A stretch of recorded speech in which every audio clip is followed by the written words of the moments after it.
এই দোয়াটা শিখে নেন, ইনশাআল্লাহ আপনার জীবনের সমস্ত সংকট কেটে যাবে।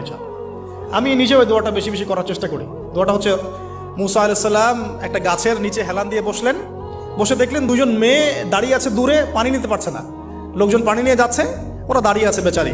মুসা আলাইহিস সালাম গিয়ে বললেন, কি সমস্যা আপনাদের? তারা বললেন যে আমাদের বাবা অনেক বৃদ্ধ মানুষ, আমরা পানি নিতে পারি না যতক্ষণ না আমাদের কম পানি নিয়ে চলে যায়। তো মুসা আলাইহিস সালাম একটু বললাম না, ফিজিক্যালি খুব স্ট্রং ছিলেন, থাকে না বডি বিল্ডার, সামনে গিয়ে কথা বলে সরো পানি দিতে দাও, তখন মানুষ একটু মূল্যায়ন করে না।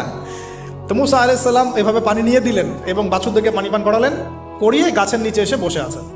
বসে বসে তিনি দোয়া করছেন, এই যে দোয়াটা তিনি দোয়া করছেন, রব্বি, একটা নেক কাজ করলেন না, মানুষের উপকার করলেন, নেক কাজ করে এসে গাছের নিচে বসে দোয়া করছেন, আল্লাহ এখানে তো আমার খাবার পানি বাসস্থান কিছুই নাই, আমি কি করব? রব্বি ইন্নি লিমা আনজালতা ইলাইয়া মিন খায়রিন ফাকির, রব্বি ইন্নি লিমা আনজালতা ইলাইয়া মিন খায়রিন ফাকির।